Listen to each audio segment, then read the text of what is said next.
Hey guys, it's Sam, and welcome to Caps Lock, a podcast designed to help you live bigger, better, louder, and longer. Before we get started, I just want to thank you guys for listening and for giving this a chance and for coming here in pursuit of your best self. This is a space where we are going to grow together, and I hope that it helps you go forward confidently, unapologetically, and with purpose. It's time to live your life in Caps Lock. If that mission feels aligned for you, hit the subscribe button so you never miss an episode, and let's dive in. I'm going to say something to start off this episode that is not by any means revolutionary and something that I think we're all dealing with all the time, which is that I'm so busy. Lately, I have had just an insane amount of things on my to-do list. I started this new business. I'm doing a ton of researching, writing, recording for the podcast. I bought an apartment. I'm dealing with ongoing renovations and decorating. I have a million, trillion, gajillion weddings and bachelorettes this year, which seems like it wouldn't add things to to-do list, but it's like a lot of like shopping and planning and booking and all this stuff. And then on top of it, it's always like the churn of regular life stuff. It's laundry, it's dishes, it's doctor's appointments. It never ends. Last week, I had so much work to do. Like, we're talking 3 pages of to-do list and check boxes next to all of it. And every night last week, I went to bed feeling like tomorrow I'm going to attack the day. Like, I'm going to kill it. I'm going to be so productive. I'm going to get so much done. And then I would wake up and proceed to get literally nothing valuable done. I feel like I was constantly finding or making distractions for myself. Like, I would kind of be in the process of like settling into work, and I would hit a roadblock, and it would be the very first roadblock, the very first obstacle in this task. And instead of like working through it and having patience and willpower to kind of like work it out, I would immediately get up and like start making my bed or like doing the dishes, or I would like go do the laundry, or I would like run an errand and be like, okay, I can't figure that out right now. Like, let's go do something else. So as a result, I couldn't get any like work off my plate. Like, I was doing like random household type stuff, but I couldn't get anything done for my job. And it was driving me insane. I did this for like 3 or 4 days in a row before I was like, okay, it's not just like I'm having a distracted day. Like, this isn't a fluke. This is becoming a pattern and a habit, and I need to get to the bottom of it. I was basically in this vicious cycle of procrastination, which for me looks like all that during the day, like the distractions, the excuses. And then as the workday starts to kind of wrap up and come to a close, I start feeling this sense of like extreme guilt. Like, ugh, I did it again. Like, I should have gotten this thing off my plate. Like, it really wouldn't have been that hard to do it. And then after the workday, it's nighttime again. And then that guilt turns into kind of like manic episode style motivation where I do exactly what I just said. Like, I'll go to bed being like, tomorrow's the day. Like, I'm going to attack the day. I've got this. But then I wake up and I repeat the cycle. And frankly, I genuinely cannot afford to spin my wheels all day at work, but have super low output. Like, I don't have the time for that right now. I'm an entrepreneur. You eat what you kill. Like, I need to be getting work out the door. Also, like, I'm a one-woman show. I run all my businesses right now by myself. If I'm not doing the work, no one's coming to save me. So today's episode is pretty quick and to the point because I just want to give you pure, no bullshit, no fluff, unadulterated value. We're going to talk about why we procrastinate, how to stop the cycle and be super productive and just get shit out the door, even when it feels impossible. So stay with me. There is a neurological explanation for procrastination. And essentially, it boils down to a power struggle between 2 different parts of your brain, the limbic system and the prefrontal cortex. Your limbic system is responsible for your emotions. It processes and manages things like pleasure and pain and comfort and reward. Basically, when you come face to face with something unpleasant or challenging or intimidating, your limbic system starts seeking a way immediately to avoid the discomfort. Sometimes that unpleasant thing that you come face to face with is a task. Maybe it's related to your job. Maybe it's like a favor you promised you'd do someone. Whatever it is not inherently exciting to you. It's not like a reward. It's not something you're looking forward to doing. So your limbic system is like, hey, thanks, but no thanks. I'm good. I'm going to find a safe place, maybe do something that sparks joy. That's the job of your limbic system. A very important player in your limbic system is the amygdala, which is in charge of processing and managing fear and anxiety. When a task triggers those feelings of like fear and anxiety, the amygdala is activated and it sends out this like inclination to skip the task and instead do something soothing that feels familiar and safe and comfortable. Then, when you do the familiar, safe, comfortable thing, your brain starts releasing dopamine right away because you're doing something that provides instant gratification and soothes the anxiety that your amygdala was worried about in the first place. But when dopamine is regularly released by doing something enjoyable instead of doing the task at hand, your body starts to seek out that particular path to dopamine more because it becomes second nature. You kind of start this pattern of big, scary task to avoidant behavior to dopamine. Now, you might be saying, well, Sam, you know what would also provide a whole bunch of dopamine is getting the task done. You said so in the New Year's resolution episode, which is all about goal setting. And it's the very first episode of the podcast, and I highly recommend you listen to it. That's what you might be saying. And to that, I raise you the concept of temporal discounting. The concept of temporal discounting explains why you might value a smaller reward that you can have right this second over a larger reward that you might have to work or wait for. It's like when you're trying to take money out of PayPal and you go to transfer the money to your bank account and it says like, do you want to transfer these funds instantly? If you do that, you'll pay like a 3% fee or whatever, and therefore you will wind up getting less money into your bank account in the end. But if you're down to wait like 1 to 3 business days, you get the full amount of money. It's totally free. It costs you nothing. And if you are the kind of person who wants that money right now, even though it means you'll get like a slightly smaller payoff, you might be the kind of person who has trouble with temporal discounting. Okay, here I'm going to pause and you're going to hold that thought and we're going to really quickly talk about the role of the prefrontal cortex.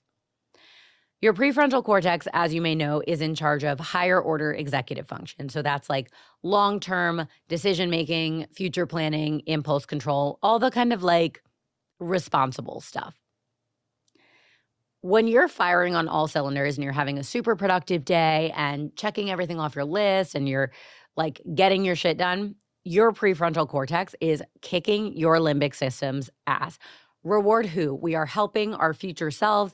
All the plans are in order. We're making good decisions for our long-term benefit.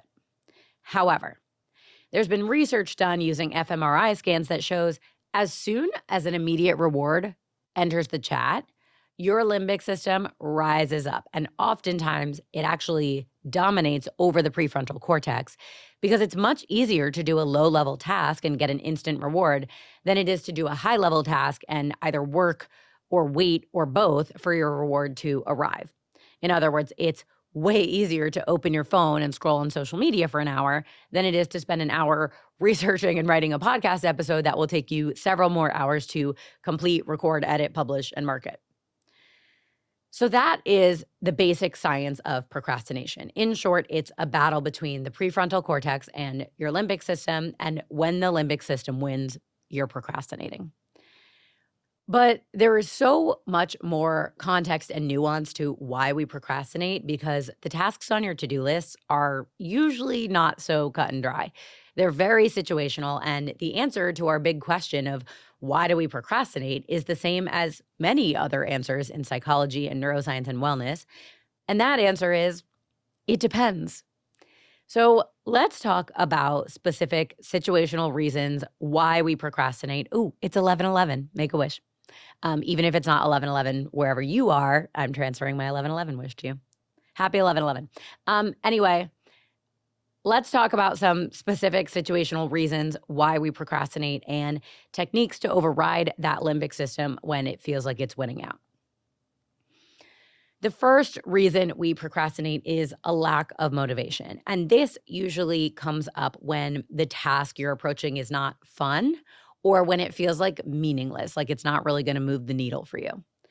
And my favorite way to combat lack of motivation is to create meaning in my workday outside of the task at hand. I have two strategies for this. And the first one is to work in the same space as somebody else. This is something I came up with myself after experiencing it firsthand. Before COVID and during COVID, I was every single day extremely productive at work. Like I'm kind of a narc, like if I'm being honest. I'm a try hard. Like I bust my ass. I was like queen of the girl boss era. That was my shit. I was extremely productive at work because before COVID, I was working 5 days a week in an office. And during COVID, my mom and I, like I went home to stay with my family, and my mom and I both worked from home together. But then after COVID, when I started working for myself full time and I no longer had an office to go to, and by the way, for a long time, didn't even have any employees. So I was like truly doing everything by myself. I found myself struggling so much to stay motivated and focused and consistent and disciplined and productive throughout the day. And it's a challenge that now I'm facing again all the time because I'm kind of back to running my businesses by myself. Now, I did clock that the biggest environmental factor in this shift in productivity is that I went from working alongside other people to being 100% alone during the day. So now when I need like that extra boost of focus, I'll sometimes work from a coffee shop or I'll meet up with another friend who works from home so we can do it together. And when we do it together, we don't really like chit chat all day. Like we're not distracted. Like this is not like a silly, like girly, like let's hang out and pretend to work. Like we really just like silently work in parallel. Like, of course, sometimes we'll bounce ideas off each other or take a lunch break. But for the most part, we're actually doing our jobs and they're different jobs. So we're just like working near each other. And I have to say, it makes a huge difference in my experience. So when I was writing this episode and like planning to share this revolutionary idea I thought I'd had, I decided to Google it and just see if there was any psychological research to back it up. And of course, it turns out there is because no one has ever had an original thought in their lives. And it's called having a body double, actually. Like there's a term for it, which I don't like love the term. It's like a little creepy, but it's called having a body double. And it's basically just exactly what I've been describing. So here are some ways you can do it in your life. If you work in an office, but like the large group kind of setting doesn't have the same motivational effect on you, which like I've found that this is kind of similar to the bystander effect. Like when there's a million of you working all together, it doesn't necessarily hit as well as like when you're working one-on-one with someone. So if that's the case for you, grab your work wife and go to a conference room to work together. And don't be like annoying and chit-chatty and giggly because then your boss will be like, please stop doing that. Like actually give it a shot. Like it has worked for me countless times. If you're work from home, I love my thing where I schedule occasional work from home dates with my friends. I tried it, like this works best if you do it at home so that you can have separate spaces for when you're like on phone calls. But when we do this, make it a point to spend the majority of the day working together. So we'll do it at like my kitchen table where we can like spread out a little bit more. But that makes a huge difference for me when I'm working from home. And again, the third one is if you work from home and you don't like have a lot of friends who work from home or it's like not reasonable for you guys to like work from home together, try a coffee shop or a library. I actually got a library card in 2024. So I recently decided I'm going to go check out the New York Public Library, which is so beautiful and quiet. And I feel like it's overall like really slay working conditions. So I'm going to give that a shot. And then the second method I have here is very simple, very cut and dry. I shared it in my morning person episode, but it's the bribe and threat method. Like this is a good way to create meaning for you outside of the task because the task itself, if it doesn't have meaning or move the needle for you, then you can choose something else in your day that does have meaning and say, if you do accomplish the task, you can enjoy that thing that means something to you later. But if you do not accomplish the task, your reward is forbidden later. And the key here, of course, is not wavering. Like be your own boss, stick to it. If you don't get the task done, take the Netflix out of your rotation. Like take your reward away because it really does like create reinforcement, negative reinforcement.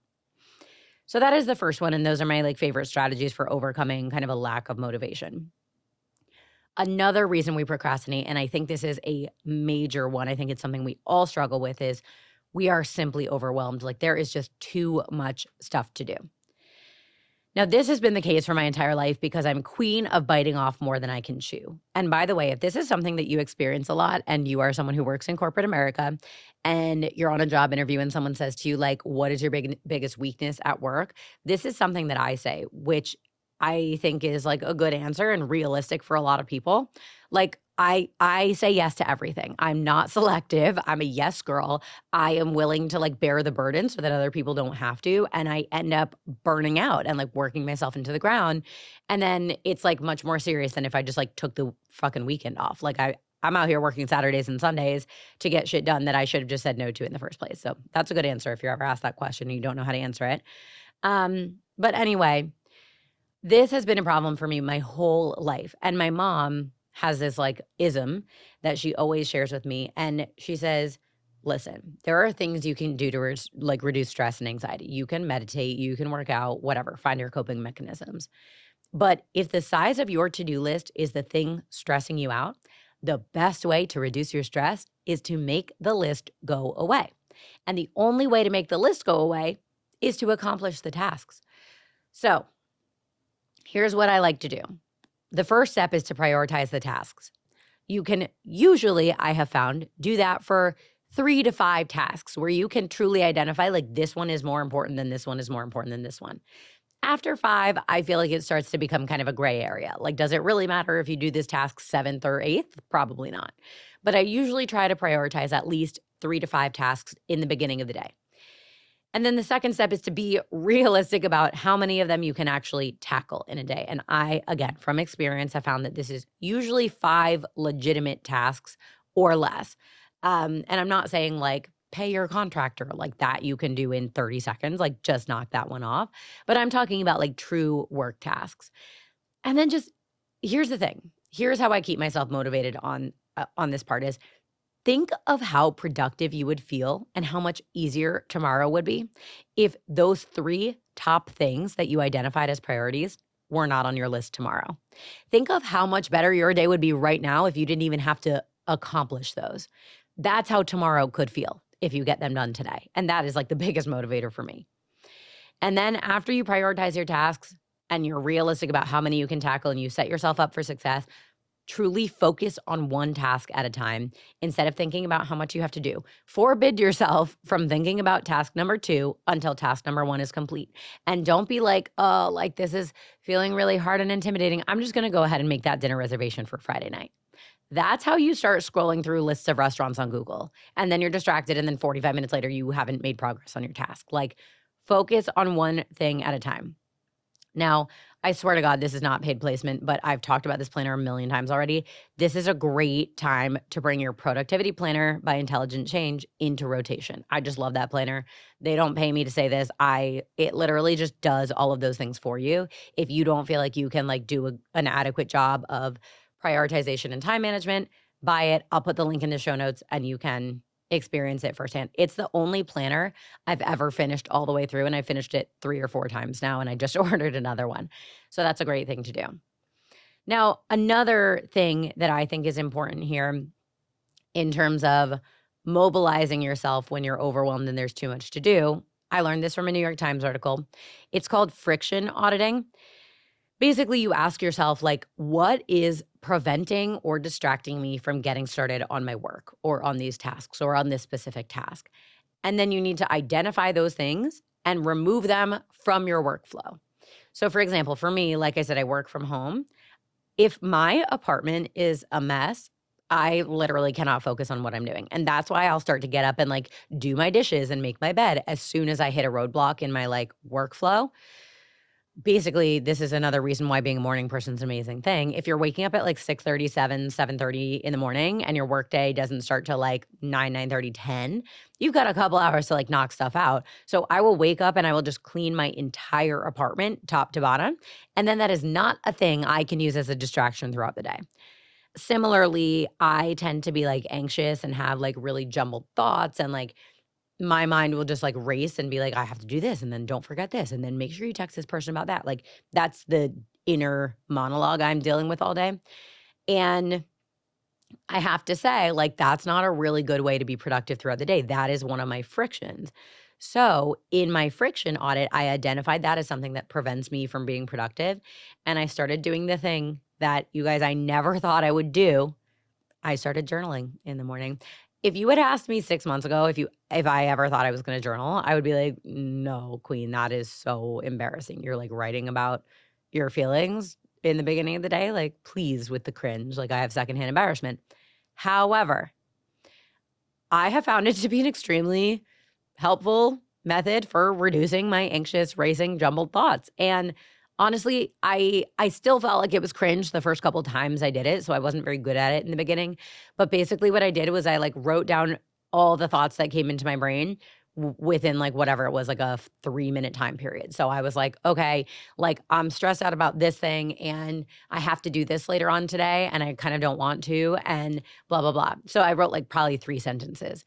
That was a couple weeks ago. Now, I put my pen to paper and I write without even thinking about it for like 10 minutes. And I'll write like a full page of journal entry. And it's really interesting how quickly you become accustomed to it. And at first, I didn't feel like it was really helping. Now, I feel like I get out all my like stressed out, like jumbled up, knotted up thoughts, and it's on the paper. And then I can like move the paper aside and be like, okay, time to work. And then, like, I'll reread the journal entry maybe later in the day and be like, huh, like, okay, like, I feel like I have a little bit of a less anxious perspective on this because I was able to compartmentalize that, put it aside, and then return to it later. And sometimes it helps me actually, like, work out problems. Like, I'll be like, oh, like, you know what? Now that I'm coming to this with a fresh mindset, because I wrote it down, I put it away, and then I returned to it instead of like I constantly had that one anxious thought in my head all day where I wasn't really like working on anything. I was just like repeating it. It really makes a big difference. So, those are 2 of my good friction audit ones. Another one I hear commonly is like you wake up in the morning and you like open up social media and you start scrolling. Terrible way to start your day. We all know that.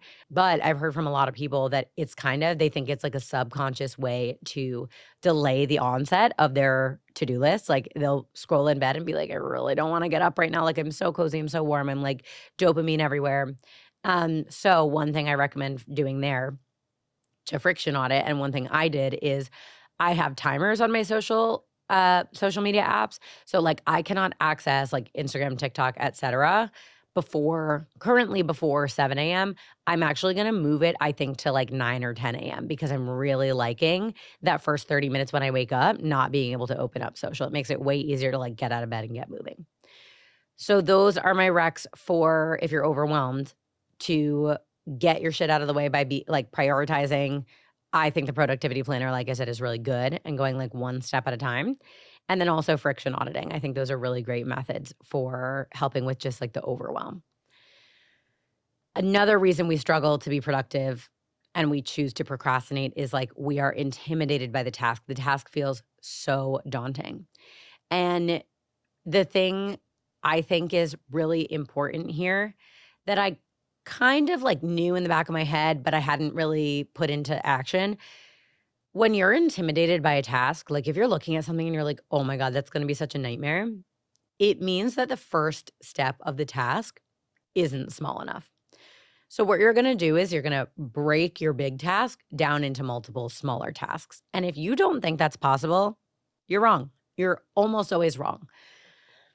So I'm going to give you an example, and I use the podcast as an example all the time just because it's like my job. So like that's what I do. But making an episode, like to me, when I'm talking about like what I do for a living, making an episode sounds like a singular task because it's one episode.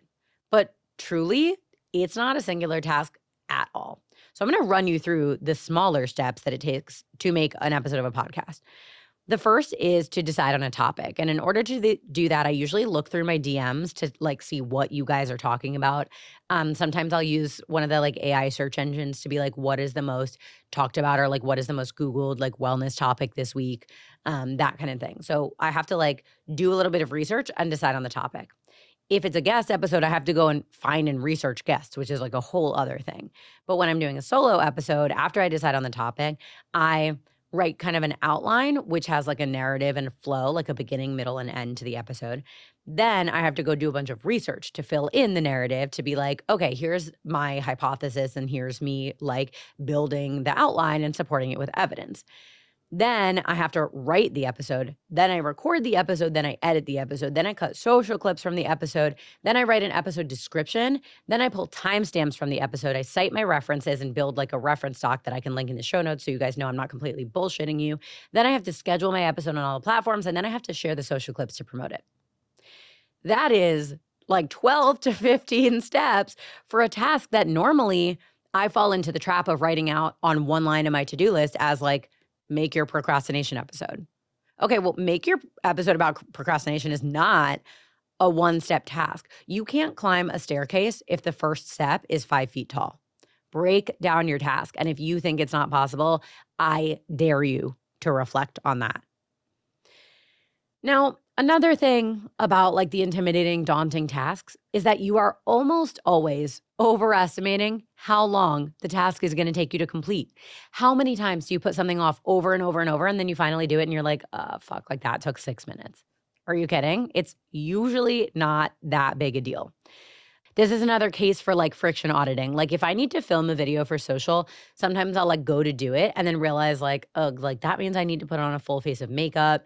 And then I'll like abandon the task and put it off for a day when I'm like already wearing makeup. But then without fail, I won't film on the day that I'm wearing makeup. But if I just like did a quick face of makeup for the video, it would literally delay me by like 15 minutes.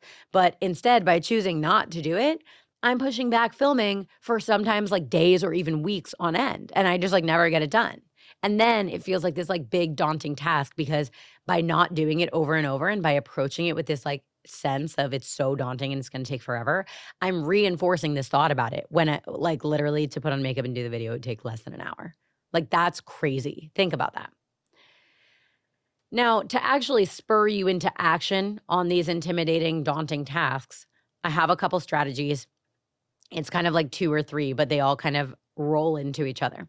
The first is commit to working for 5 minutes. My queen and idol and inspiration, Mel Robbins, loves this hack. Commit to doing 5 minutes of work. We can do anything for 5 minutes. So set a timer on your phone and work for 5 minutes. You will find that when the timer goes off, you're kind of like in the middle of something and like not ready to stop. And that is when maybe you will reset the timer for another 5 minutes and be like, wait, I need 5 more minutes to finish this. That is how you get the shit done. I think of this 5 minutes as like taking a ramp instead of taking the stairs. Like it kind of just eases you into the task. And then after the first 5 minutes, like you're rocking and rolling. But it is kind of, it's like that inertia of like you're not doing anything. And it's so hard to like get it up for those first 5 minutes. But then once you do, it's kind of like, all right, well, you grease the wheels, you're here. You might as well like keep going on your thing. Because usually 5 minutes, like I'll be honest, 5 minutes is not enough for me to like get into what I need to do. Like I'm still in the kind of working on it phase. And it's like, okay, well, I didn't accomplish anything. I need to reset that timer. That's how you kind of get into like, now you're doing 10 minutes. Now you're doing 15 minutes. So commit to 5 minutes.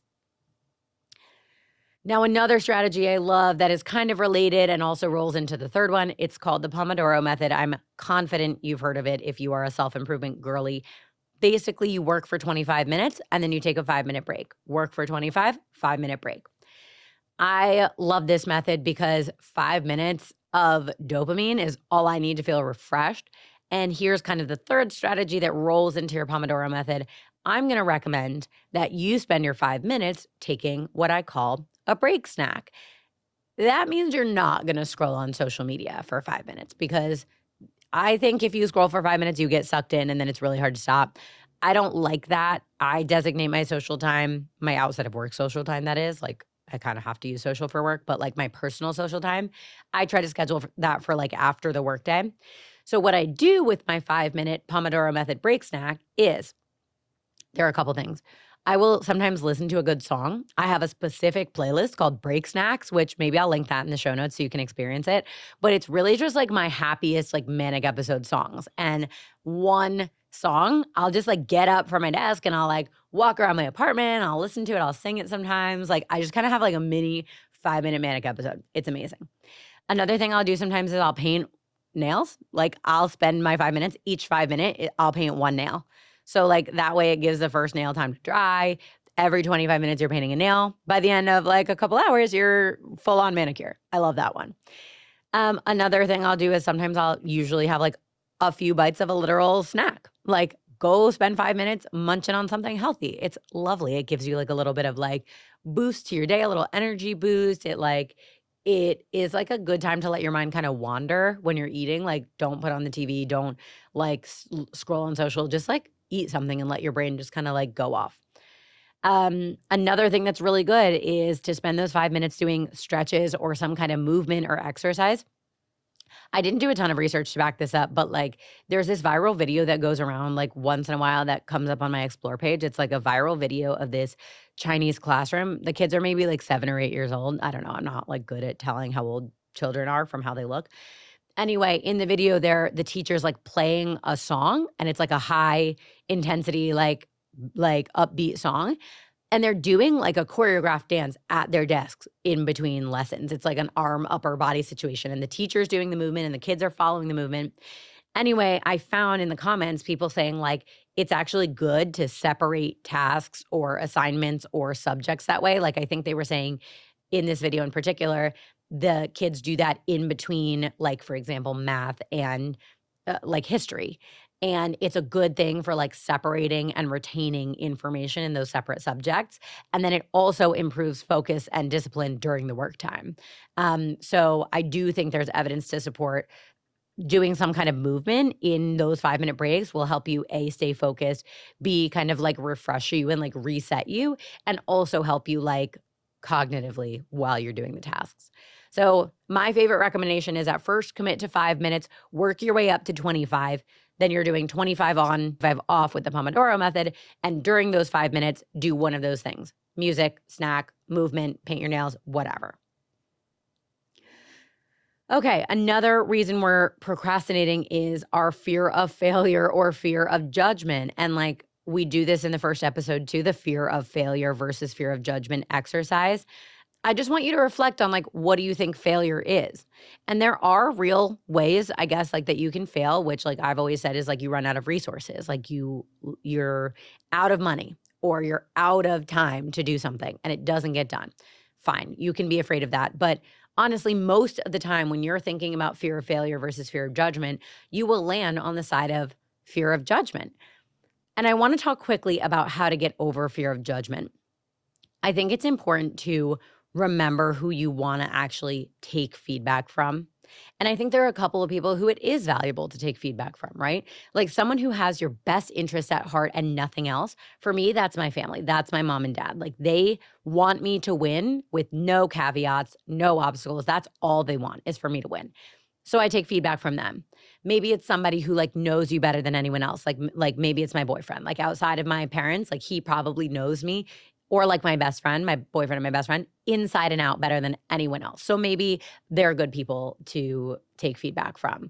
Another person, I think, somebody who really, truly loves what you do in your product and wants to see it get better. I talked about this with Hillary Hoffman in my episode that I did with her. Somebody who's like truly, like really invested in this podcast, who like really loves it, but is like, you know what would make my experience even better? And then tells me, I'm listening to them. Are you kidding? Like, that's the person I'm making it for. Like, I want to make something that you want to hear. So like, that's a kind of person who I might take feedback from. And then someone who I really want to like emulate, right? Like if Mel Robbins gave me feedback, you better believe that is Bible. Like that's a person who I want to be like, who I respect, who I admire. So I might take feedback from her. But I'll tell you who I am not taking feedback from and who you're not taking feedback from. Strangers. Strangers 99% of the time, especially anonymous ones. Because I'll tell you one thing, when I'm saying something really nice and helpful that I think is valuable to someone else, I'm not scared to put my name on it. I'm definitely not scared to be like, hey, this came from me. Think about why they're choosing to be anonymous. It's probably because they would be embarrassed for their name to be associated with what they're saying. So we're not taking feedback from people like that. We're also not taking feedback that's only negative with like no room for possible improvement or the ability for you to change their mind. Like that's giving cancel culture vibes. That's not helpful. That's just they want to fight. They want to be devil's advocate, or they want to be rooted in their belief. Like that's not, if you can't change someone's mind, why are you trying to? Another type of feedback or like another person we're not taking feedback from is somebody who you don't want to be like. Do you want to be a person who's anonymously commenting hate on someone else's passion project? Do you want to be someone who's trying to limit the existence and power of another human on this planet? If you are that kind of person, I think you need to reflect, because that is humiliating. And then there's people who want to see you fail. And we're not taking feedback from people who want to see you fail. And I want you to really think about this one and be careful about it, because obviously, like sometimes your direct competition wants to see you fail, right? But this person could also be a wolf in sheep's clothing. Sometimes this can be someone close to you who, like, I've definitely had friends who, like, I don't realize we're in competition, but like they perceive that we're in competition and secretly rejoice in my failures or my shortcomings. Be careful and reflect on that. Now, I've had personal experience with feedback, and at the end of the day, no matter whose feedback you take or whose feedback you ignore, you're not going to win with everybody. You can't make everybody happy. For example, I think about this podcast. I've wanted to start this podcast for a long time, but the Bravo fan crowd is very fickle. Sometimes they love you, sometimes they hate you, and sometimes it's based on like stuff they see on TV, which by the way is like heavily edited. And then sometimes it's based on literally nothing. Sometimes it's based on lies people post about you on the internet, or it's based on them, not liking an outfit you wore to something. And then they draw like opinions about you based on that. I was so worried about what this really volatile and very scary fan crowd might think if I started a podcast right after I ended my time in reality TV. I thought maybe they would think I was like trying to ride Bravo's coattails and like desperately cling to this like 15 minutes of fame. And that's not the kind of person I wanted to be perceived as. So I chose not to start my podcast right away because I was afraid of people associating it too closely with like that whole world. So I decided to put it out quite a bit of time after my reality TV stint ended. I wanted to like separate it from my time on reality TV because frankly, these two things are not related at all. So recently I came across some nasty anonymous stuff about me on the internet, and all these people were like sarcastically saying like, wow, she sure knows how to strike while the iron's hot. Like she waited 2 years. Like she's not relevant anymore. This is such stupid marketing. Like she should have done it when she was like having her 15 minutes. Like that's so embarrassing. And it's like, I specifically made a major decision about my business to hold off so that people didn't think I was trying to like suck out every last drop of my 15 minutes. And there were still people who were like shitting all over me for that. And it's like, at the end of the day, it comes down to like what you want to do. I was afraid of judgment. I made a major business decision based on it, and I got shat on anyway. I could be 6 more months into my podcast right now if I didn't make that decision based on my fear of judgment. And people would have shit on me, sure, but like they're doing it anyway. So I think that's just like, I don't know, that really helped me kind of like work through it. And I hope that anecdote resonates for some of you who are like afraid of like what people might think. People is so vague. Like who gives a fuck what people think? Really, at the end of the day, wouldn't you rather be 6 months into doing your dream job and like 6 months deeper into like potentially making money off of it and making it your career than like being scared of what people might think and like basing everything you do off of them? I think that's the vibes for 2025, people. Okay, now I think another really big thing, and this is the second to last one, we have one more after this, is a reason we procrastinate is because we are perfectionists. And I think this kind of goes overlooked, or people kind of like hear it and they're like, yeah, sure, but they don't dig into it. But I think perfectionists procrastinate more than almost anyone else. Basically, the concept of perfectionism-induced procrastination is that perfectionists want to excel at something the first time they attempt it. They want to do it and they want to crush it right away. But because their standards are so high, they are constantly doubting their abilities or convincing themselves that they'll do a better job at the task under different circumstances. So they're kind of like waiting for like the right time to attempt it. But the truth is, there's no right time really to do anything. And as someone who identifies deeply as a self-doubting perfectionist, I have determined that there are two things to consider when you face this problem. And they're like, they kind of go together and they kind of like mesh to create my argument. So the first is that sometimes you just work better under pressure. And the second is that perfect is the enemy of good. So here's what I recommend if you are a self-doubting perfectionist and it is leading to procrastination. Create mini deadlines for yourself. I think a common way that we're already doing this is we're like, I have to get this done by the end of the day.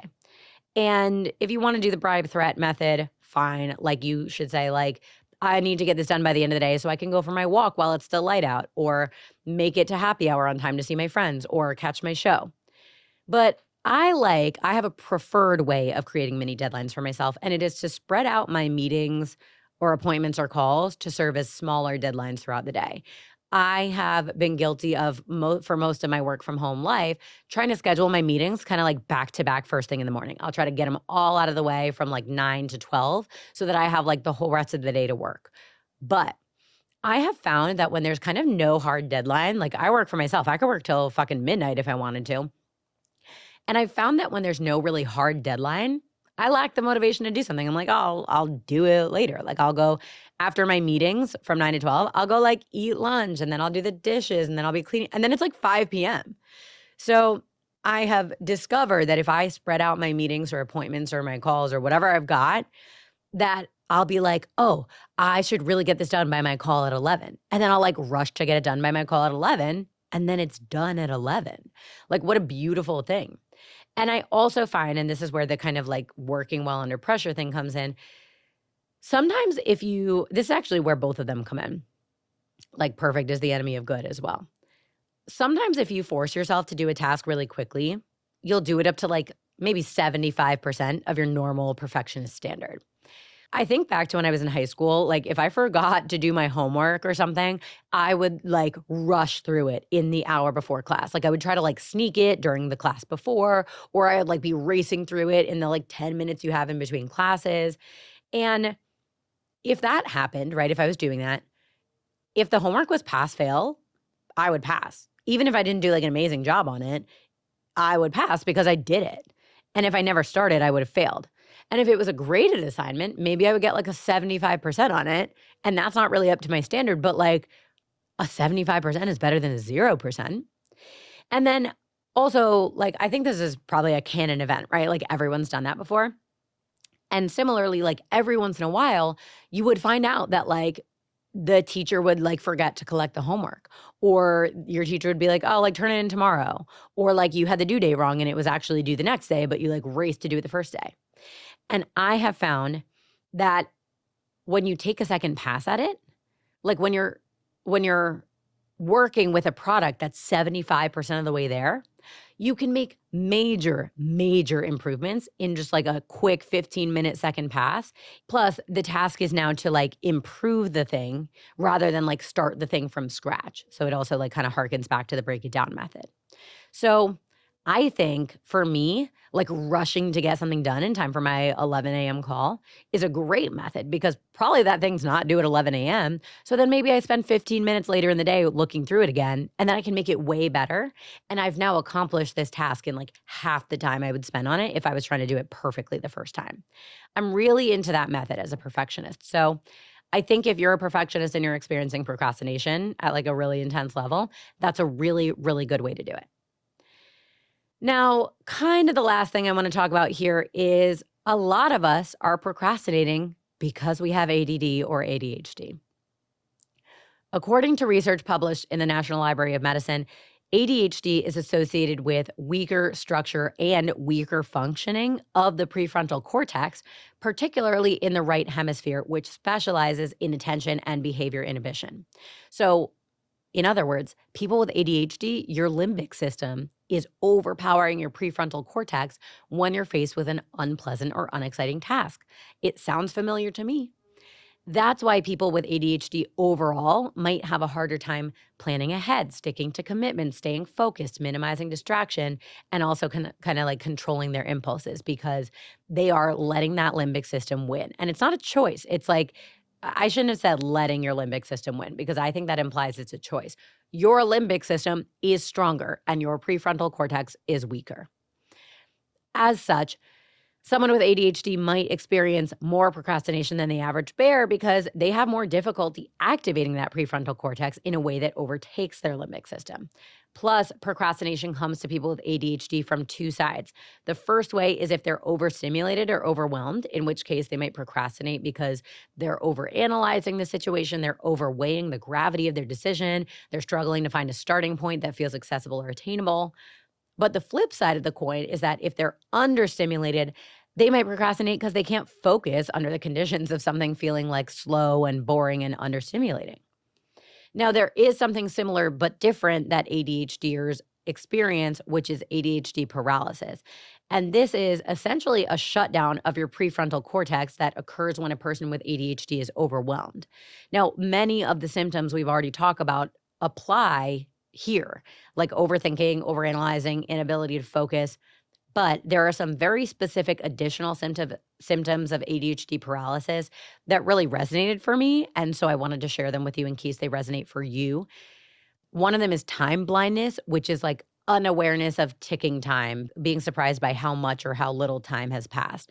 This harkens back to what I said earlier, where I was like, suddenly it's 4 p.m. That happens to me all the time. That is a symptom of ADHD paralysis. Another one is rapid mood and emotional changes. This definitely feels like a thing for me. One of them is difficulty making decisions, like being really indecisive. And another one is inability to listen attentively. One way this manifests for me is if my friends and I voice note each other a lot, #podcaster, I will find myself like listening to a voice note. I will have to rewind it like 7 times just to like absorb what the person is saying. Like I'll hear it without really listening to it. That is something that I experience all the time. Same with podcasts. I'll like find myself like kind of zoning out, or like maybe I'm not even zoning out. I'm listening to the words, but I'm not really absorbing the meaning. And I'll have to like rewind and like figure out what that person is saying. What I find interesting about ADHD paralysis is that it's an involuntary response to an overload of tasks or instructions. So it's very hard or impossible to control the onset of it, but it is possible to manage it after it occurs using all the same tools we've been talking about and implementing in this episode. Now, there's something I do want to reiterate here because I've sort of mentioned it a couple times in this episode, but I want to be extremely clear.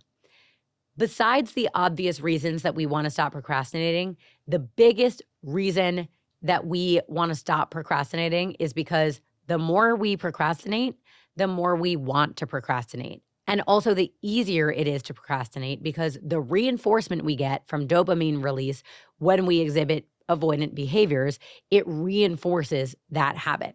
For example, if you come to a fork in the road, and both sides are covered with like weeds and vines and tangles of plants and stuff, and you're gonna have to cut it down and get all the way through, maybe you'll start on one side, right? You'll start with the side that's a little bit less weedy. That's the dopamine side, right? The task is on your left, the dopamine's on your right.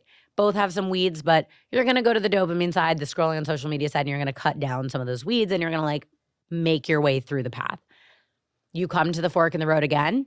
Now you're looking at the task side over there. It's completely still covered in weeds. You're looking at the dopamine side. It's a little bit more cleared out, right? So if you want to cut down some weeds and get through the path, why not just go to the side that's a little easier to cut down? Third time you come to the fork in the road, the dopamine side is now completely clear. You can just walk right through it. And you're looking at the task side and it's covered in weeds and plants, and it would take you forever and it would be so difficult to like cut through all that stuff to get down that path. So you're just going to casually walk to the dopamine side.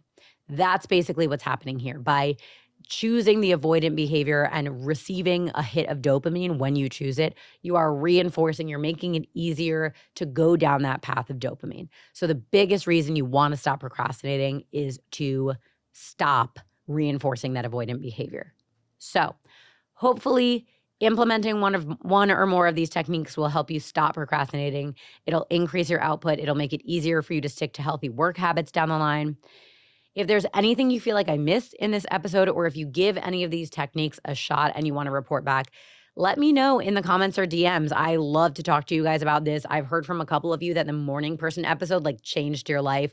I've now also heard from 3 to 5 of you who literally downloaded Quit with Jones, bought Quit with Jones nicotine replacement lozenges, and you are like choosing to quit vaping.